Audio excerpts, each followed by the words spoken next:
ಕಾರ ಹುಣ್ಣಿಮೆ ಕಾರ್ತಿಕ ಪೂರ್ಣಿಮೆ ದಿನವು ಹಿಂದೂ ಧರ್ಮದಲ್ಲಿ ವಿಶೇಷ ಮಹತ್ವವನ್ನು ಹೊಂದಿದೆ. ಈ ದಿನವನ್ನು ದೀಪಾವಳಿಯಂತೆಯೇ ದೀಪಗಳಿಂದ ಆಚರಿಸಲಾಗುತ್ತದೆ ಮತ್ತು ಇದನ್ನು ದೇವ ದೀಪಾವಳಿ ಎಂದೂ ಕರೆಯಲಾಗುತ್ತದೆ. ಕಾರ್ತಿಕ ಮಾಸದ ಪೂರ್ಣಿಮೆಯಂದು ಆಗುವ ಈ ಹಬ್ಬವು ದೇವತೆಗಳಿಗೆ ಸಂಬಂಧಿಸಿದ ಒಂದು ಆಧ್ಯಾತ್ಮಿಕ ಕಥೆಯನ್ನು ಹೊಂದಿದೆ. ಈ ಕಥೆಯು ಕಾರ ಹುಣ್ಣಿಮೆಯ ಮಹತ್ವವನ್ನು ಒಡಮೂಡಿಸುವ ಭಕ್ತಿಯ, ಸಾಹಸದ ಮತ್ತು ಆಧ್ಯಾತ್ಮಿಕತೆಯ ಸಂದೇಶವನ್ನು ಒಳಗೊಂಡಿದೆ. ಕಾರ ಹುಣ್ಣಿಮೆಯ ದೀಪದ ಕಥೆಕಾಲವೊಂದರಲ್ಲಿ ಗಂಗಾ ನದಿಯ ತೀರದಲ್ಲಿರುವ ಸುಂದರವಾದ ಕಾಶಿಪುರ ಎಂಬ ಗ್ರಾಮವಿತ್ತು. ಈ ಗ್ರಾಮದ ಜನರು ಕಾರ್ತಿಕ ಪೂರ್ಣಿಮೆಯ ದಿನವನ್ನು ದೊಡ್ಡ ಉತ್ಸಾಹದಿಂದ ಆಚರಿಸುತ್ತಿದ್ದರು. ಗಂಗೆಯ ತೀರದಲ್ಲಿ ಸಾವಿರಾರು ದೀಪಗಳನ್ನು ಇರಿಸಿ ದೇವತೆಗಳಿಗೆ ಒಡ್ಡಲಾಗುತ್ತಿತ್ತು.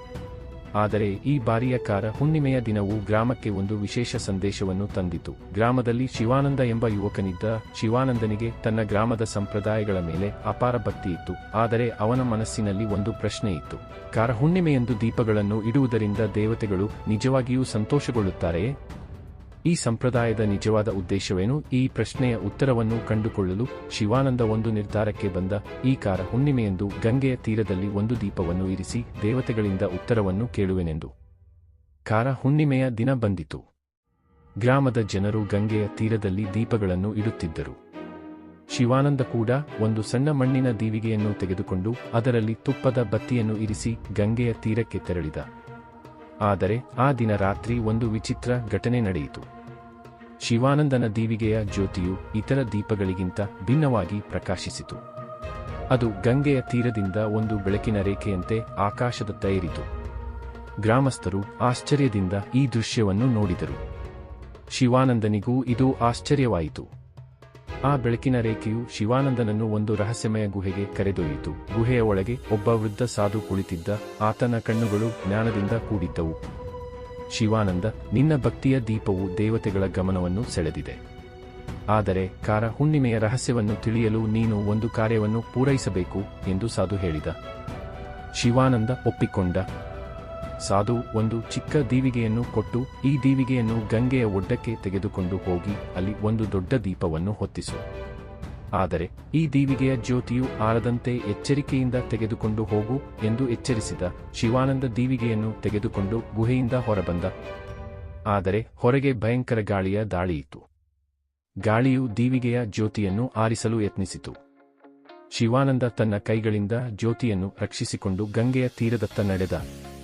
ದಾರಿಯಲ್ಲಿ ಒಂದು ದೊಡ್ಡ ಕಾಡು, ಕೊಳಕಾದ ಜಾಗಗಳು ಮತ್ತು ಭಯಂಕರವಾದ ಜೀವಿಗಳು ಶಿವಾನಂದನ ದಾರಿಯನ್ನು ತಡೆದವು. ಆದರೆ ಶಿವಾನಂದನ ಭಕ್ತಿಯ ಶಕ್ತಿಯಿಂದ ಜ್ಯೋತಿಯು ಆರದೆ ಉರಿಯುತ್ತಲೇ ಇತ್ತು. ಗಂಗೆಯ ತೀರಕ್ಕೆ ತಲುಪಿದಾಗ ಶಿವಾನಂದ ಒಂದು ದೊಡ್ಡ ದೀವಿಗೆಯನ್ನು ಕಂಡ. ಆ ದೀವಿಗೆಯನ್ನು ಹೊತ್ತಿಸಿದ ಕೂಡಲೇ ಆಕಾಶದಿಂದ ಒಂದು ದಿವ್ಯ ಜ್ಯೋತಿಯು ಇಳಿಯಿತು. ಆ ಜ್ಯೋತಿಯಿಂದ ದೇವತೆಯೊಬ್ಬಳು ಕಾಣಿಸಿಕೊಂಡಳು.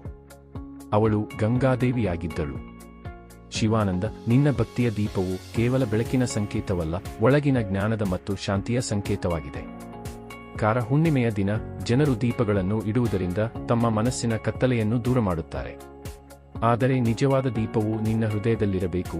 ಅದು ಭಕ್ತಿಯ, ಸತ್ಯದ ಮತ್ತು ಕರುಣೆಯ ಜ್ಯೋತಿಯಾಗಿರಬೇಕು ಎಂದು ಗಂಗಾದೇವಿ ಹೇಳಿದಳು. ಗಂಗಾದೇವಿಯ ಮಾತಿನಿಂದ ಶಿವಾನಂದನಿಗೆ ತನ್ನ ಪ್ರಶ್ನೆಗೆ ಉತ್ತರ ಸಿಕ್ಕಿತು. ಕಾರ ಹುಣ್ಣಿಮೆಯ ದೀಪವು ಕೇವಲ ಸಂಪ್ರದಾಯವಲ್ಲ, ಒಳಗಿನ ಕತ್ತಲೆಯನ್ನು ದೂರ ಮಾಡುವ ಜ್ಞಾನದ ಸಂಕೇತವಾಗಿತ್ತು. ಶಿವಾನಂದ ಗ್ರಾಮಕ್ಕೆ ಮರಳಿ ಈ ಸಂದೇಶವನ್ನು ಎಲ್ಲರಿಗೂ ತಿಳಿಸಿದ.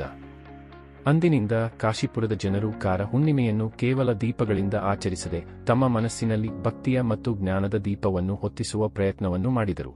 ಕಾರ ಹುಣ್ಣಿಮೆಯ ಮಹತ್ವೀಕತೆಯು ಕಾರ ಹುಣ್ಣಿಮೆಯ ಮಹತ್ವವನ್ನು ಸಾಂಕೇತಿಕವಾಗಿ ವಿವರಿಸುತ್ತದೆ. ಈ ದಿನವು ಕೇವಲ ದೀಪಗಳನ್ನು ಇಡುವ ಸಂಪ್ರದಾಯವಲ್ಲ, ಒಳಗಿನ ಕತ್ತಲೆಯನ್ನು ದೂರ ಮಾಡಿ ಜ್ಞಾನ, ಭಕ್ತಿ ಮತ್ತು ಕರುಣೆಯನ್ನು ಹೊಂದಿರುವ ಜೀವನದ ಸಂದೇಶವನ್ನು ನೀಡುತ್ತದೆ.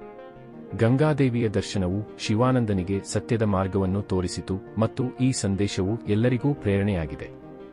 ಕಾರ ಹುಣ್ಣಿಮೆಯಂದು ದೀಪಗಳನ್ನು ಇಡುವಾಗ ನಾವು ಕೇವಲ ಬಾಹ್ಯ ಜಗತ್ತನ್ನು ಬೆಳಗಿಸದೆ ನಮ್ಮ ಒಳಗಿನ ಜಗತ್ತನ್ನೂ ಬೆಳಗಿಸಬೇಕು.